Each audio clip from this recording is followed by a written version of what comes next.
We're back. We're Sports Take. Tell a friend. JAKIB Sports YouTube Network. Let's hit the like button, friends. Let's get on a like run here, if we could, on this Wednesday. That is Derek Gunn. I am Rob Ellis. We're hanging out with you. All right. So were you in deep thought at the question I threw at you?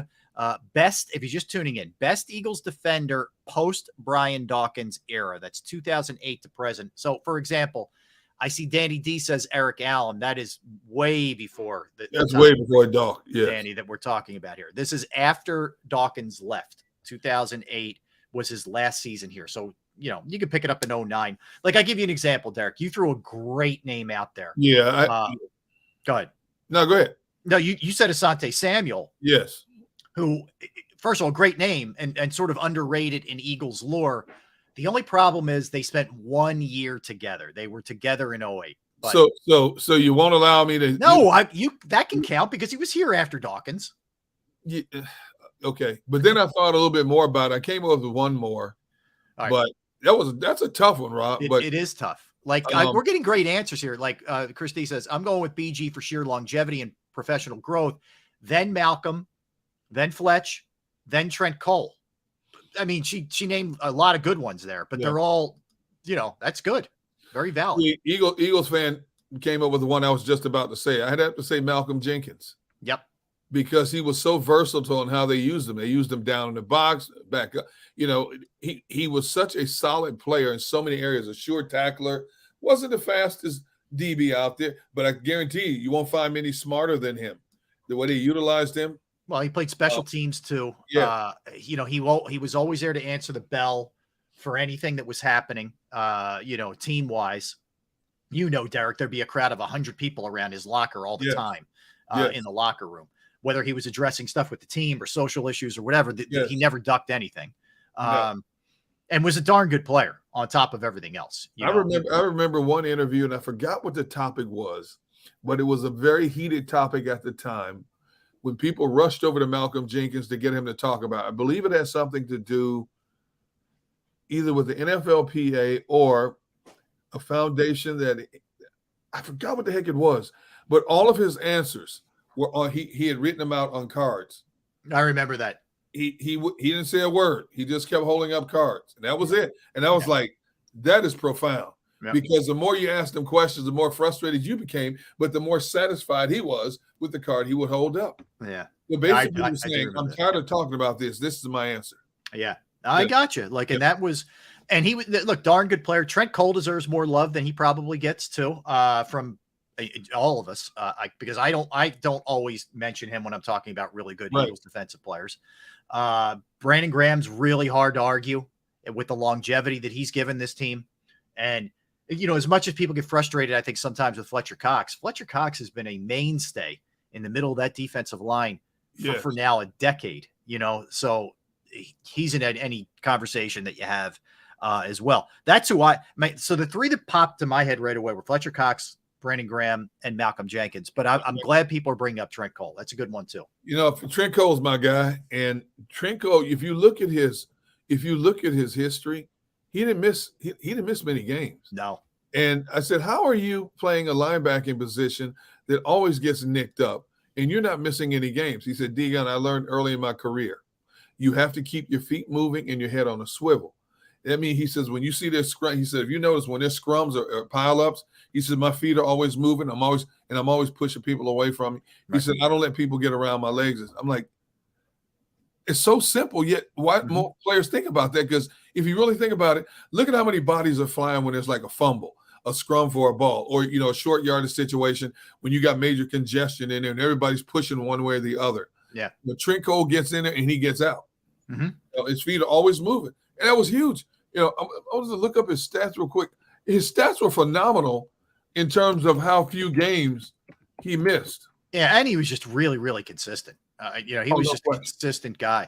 Like Mike says, Reddick don't count. Well, I mean, Reddick's done it 1 year. He had a great year, and we might in 2 or 3 years from now, be bringing him up with any of these names. The guy got 16 sacks in his first year here for sure. That we would, but not this soon, not after 1 year, in my estimation.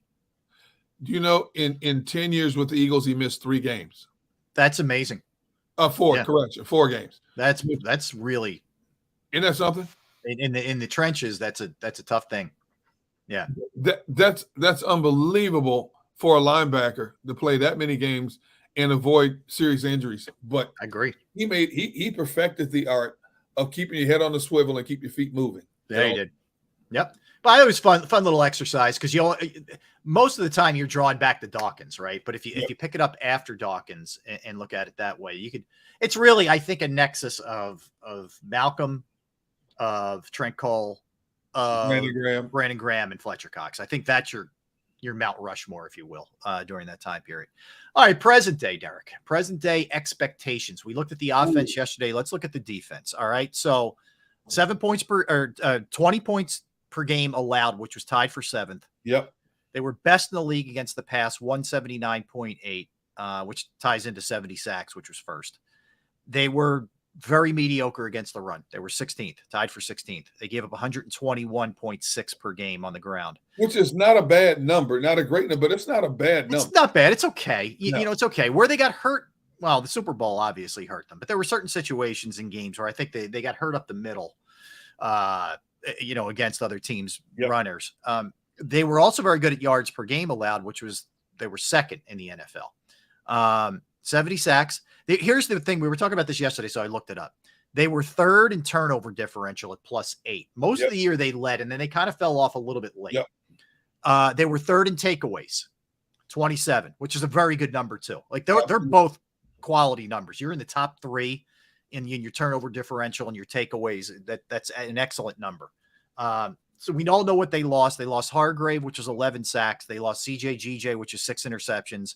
They lost TJ Edwards, 159 tackles, and Marcus Epps, 94 tackles. So nothing to sneeze at what they lost, for sure. But they still returned 3 guys with 11 or with 10 or more sacks. That is Sweat and Brandon Graham and Hassan Reddick.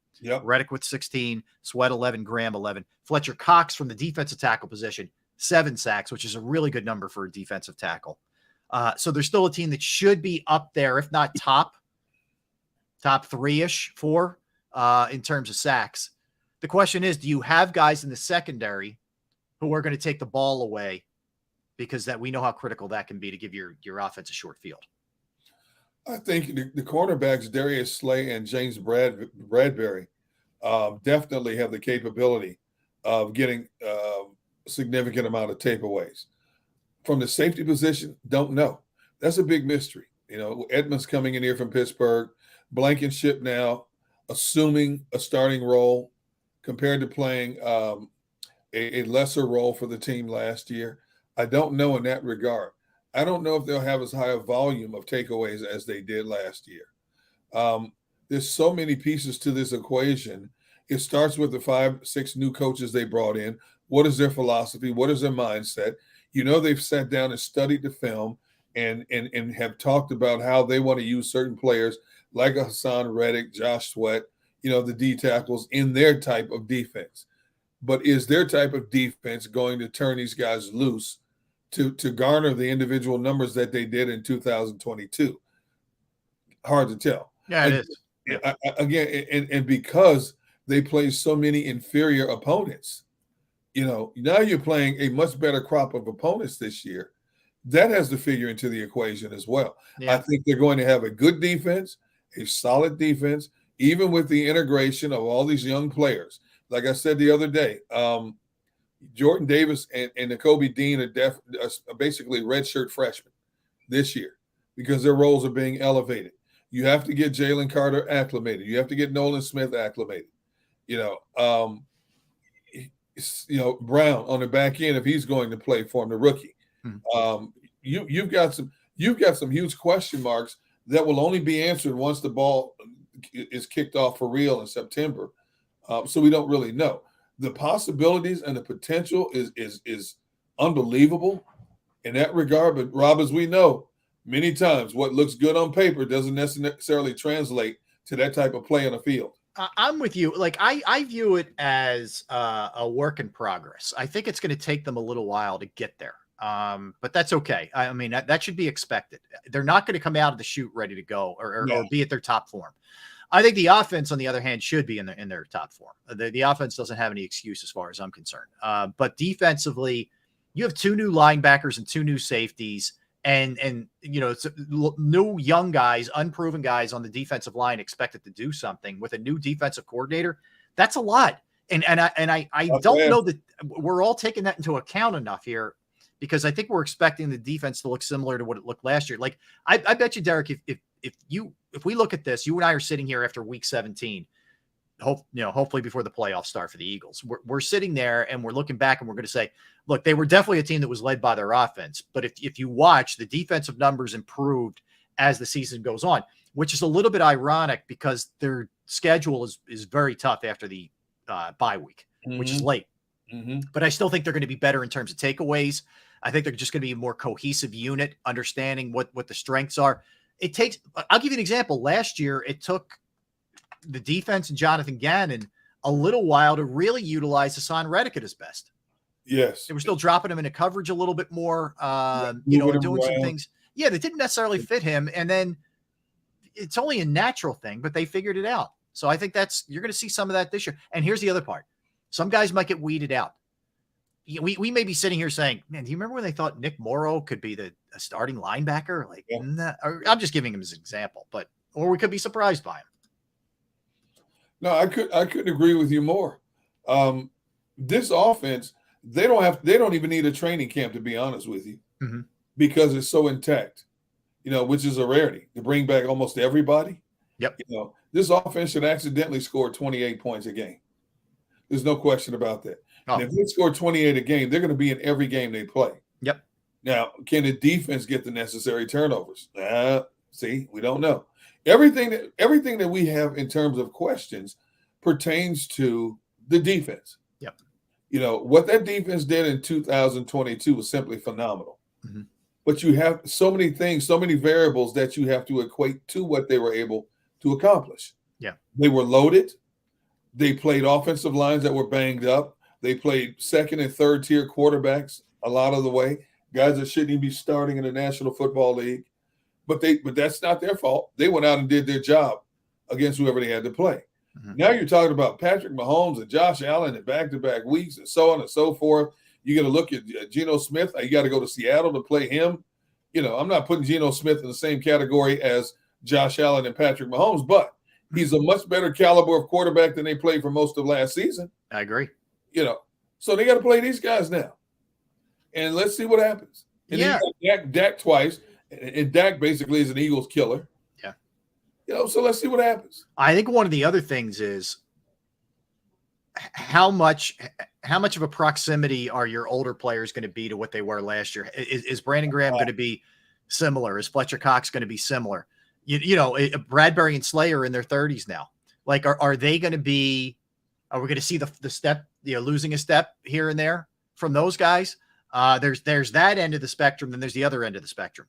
Can Jalen Carter play? Can Jordan Davis play? Can Nakobe Dean play? Can Reed Blankenship play? Maybe Sidney Brown.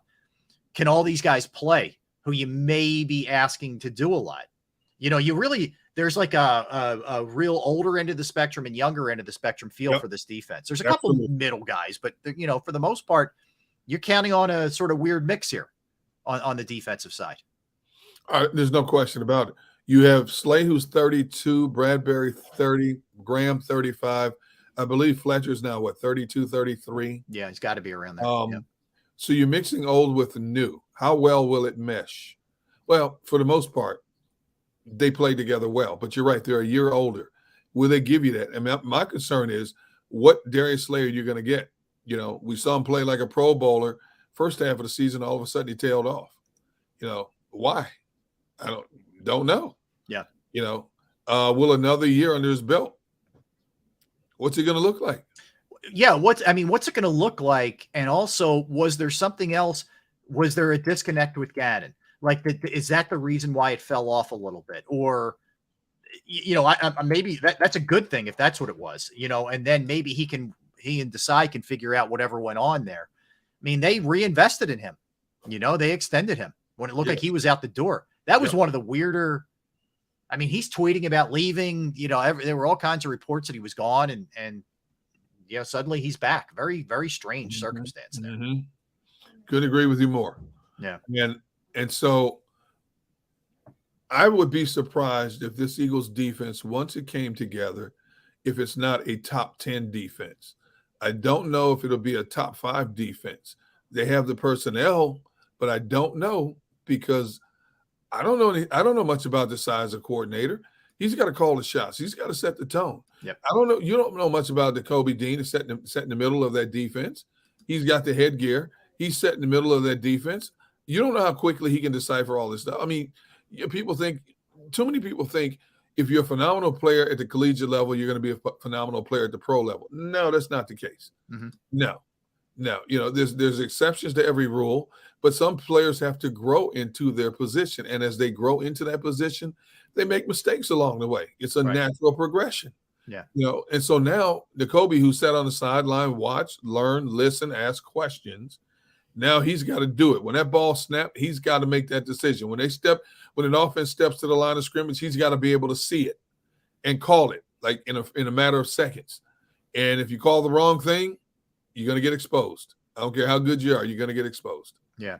And also we talk a lot about this, and I'm saying right now, I don't know, but how much does the chemistry with all the Georgia players being on the field now at the same time, how much will that help them? How much will Carter and Davis and Jacoby Dean and maybe potentially Nolan Smith all being out there at the same time?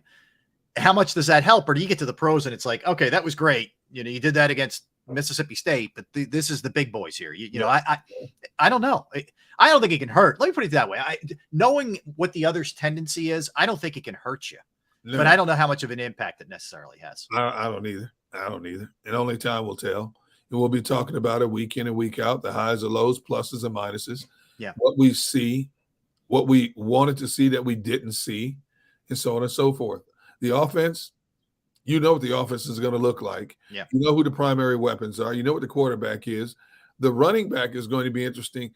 To me, the hot topic of discussion on the offense is the running back situation. How will the personnel be utilized? Is it truly going to be running back by committee? Will there be a lead back in this offense? Is it based on who has the hot hand at any given moment? I think that's the biggest topic of conversation heading into the regular season. Well, I think so too.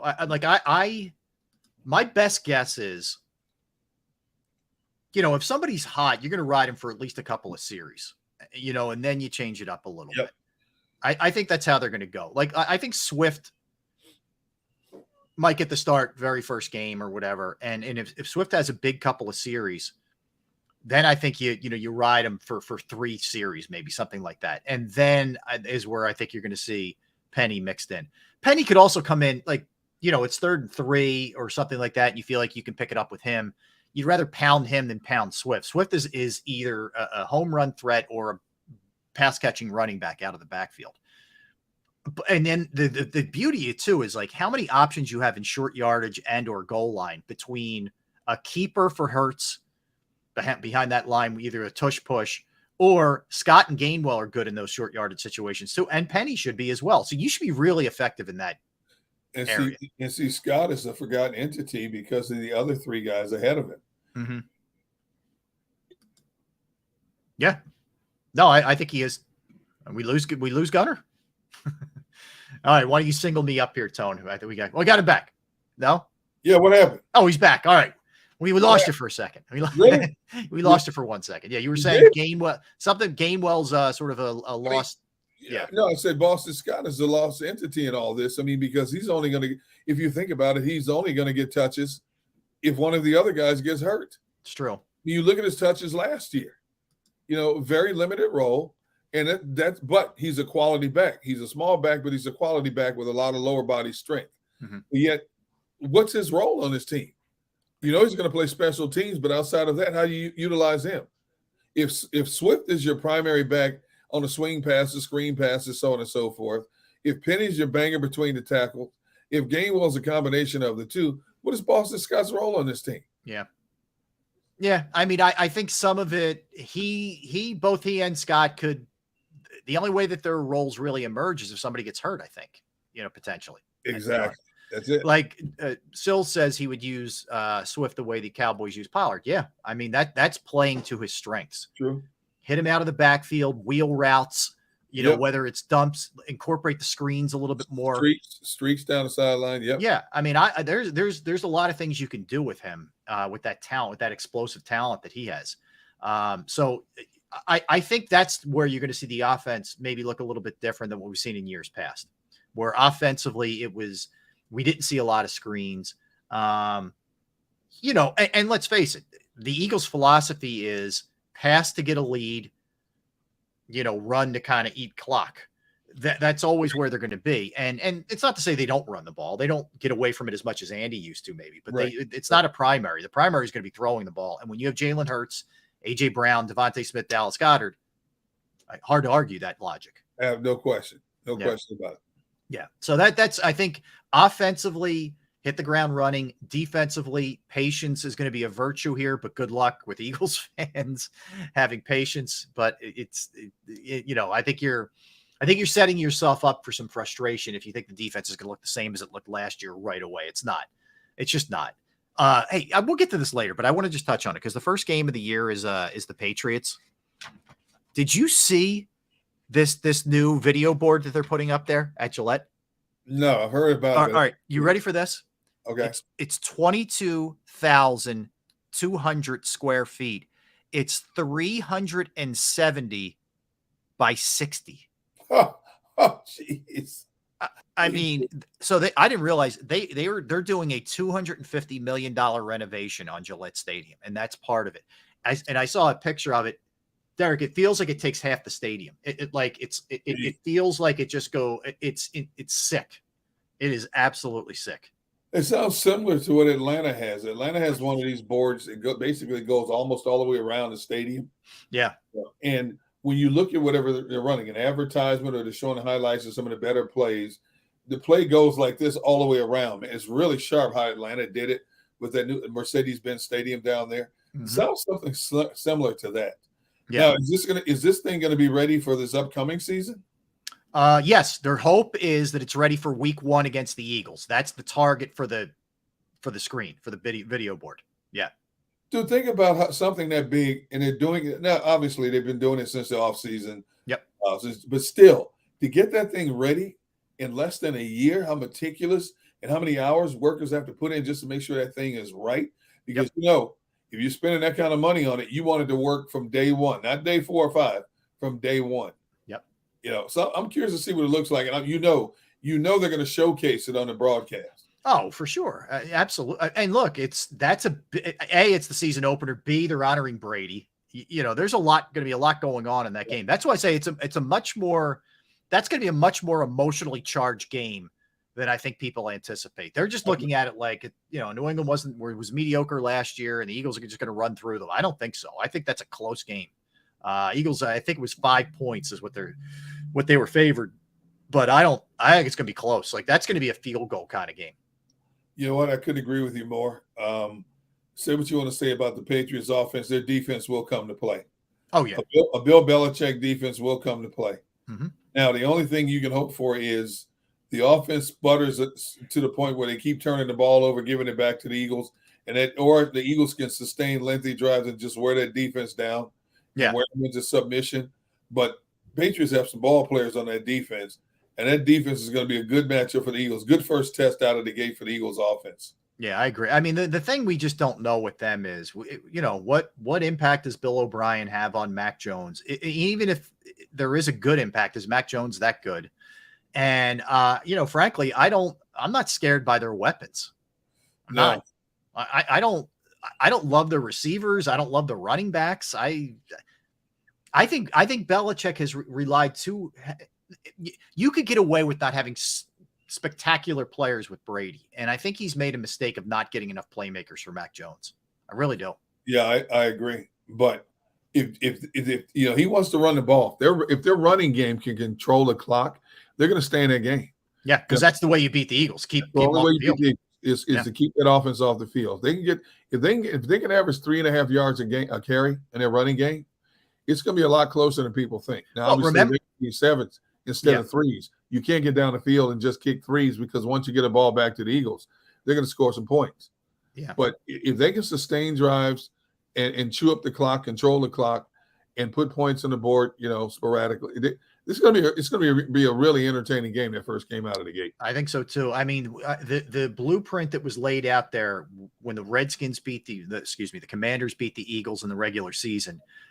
You remember that game was just run the ball and keep the Eagles offense off the field, and that worked really well. Yep. Kansas City, especially, they didn't do it in the first half, but Kansas City in the second half in the Super Bowl was able to run the ball, and the Eagles, I think, had 4 possessions the entire second half. Absolutely. That's how you do it. And I think I would be shocked, if they didn't just dig in and try to just pound the football. Dan says in 24 years, his playmakers were always undrafted. Yeah, they were converted guys. Edelman was a converted quarterback in college. Wes Welker, who was solid, but the guy who bounced around. Edelman, he had Moss. He had Moss for a minute, but for the most part, and he had Gronk. There's no denying that how great Gronk was. But as far as receivers go, Amendola, Edelman, Welker types, or they're Nelson okay. Aguilar there. Yeah, and again, Edelman was a guy who made himself into a stud, but Belichick hasn't usually gone after the really high pedigreed receivers. No, or at least gotten it right. Deion Branch is another good example. I'm looking at the receiving core: Juju Smith-Schuster, okay, Devontae Parker, okay, Tyquan Thornton. I'm more concerned about their tight ends than I am their wide receivers. They have Hunter Henry and Mike Gesicki. Yeah, I like and they like to run a lot of double tight end sets. They like to run a lot of 12 personnel. And Gesicki is very receiver-like. He's a very good down the field tight end. He's not going to kill you with block. He's like Ertz in that sense. He's a very good pass catching. He's dangerous. That's a guy who, especially with the Eagles safety and linebacker setup, that could be a problem. Gesicki could be a problem. And it goes back to the Eagles had problems defending the middle of the field in the passing game. Yeah. Now you're getting younger, and you're bringing in a new piece to defend the middle of the field, okay? I don't know we don't know I don't know anything about this Morrow guy. I don't know much about him. I don't either. I know he had a lot of tackles, but I don't know what that means. Tackles with the Bears. So right. With a bad team, what does that mean ultimately? Yeah. What does that tell you? And when you got 2 tight ends like this, I guarantee you Belichick's going to want to dink and dunk his way down the field with these guys. Yeah. And hopefully free up a Parker occasionally, a Juju occasionally. But the wide receiving game is going to be huge for the Patriots. I'm looking at the running backs. I'm like, really? This is what you have for your running back situation? Well, that's what there was some talk about Cook maybe going there, but that's sort of cooled, for whatever it's worth. And right now you have Ramondre Stevenson, Pierre Strong, Ty Montgomery, and Kevin Harris. Do any of those names worry you? Stevenson maybe, but I don't. Like I said, I don't love the bunch. I don't love it. No. Stevenson, a big guy, 6'2", 230, but still, he's been in the league 2 years. Well, he did have 1,000 yards rushing for him last year. I don't remember much. He averaged 5 yards a carry. Yeah, he had a good year. He did. He had a good year. So the Patriots' offensive line is decent. So that's why I said if they can establish the running game and they dink and dunk down the field with the tight ends, it's going to be a close game. Right, and dinking and dunking makes sense because you want to milk clock too if you're the Pats. All right, let's step aside. We'll mix in a bunch of different things when we come back, including some Phillies. And the question is for the second half when it comes to them, will their proven players step up who have not in the first half? We'll get into that. Got a bunch of other stuff we're going to hit. Beyonce is at the link. D-Gun. Are you going? I am not.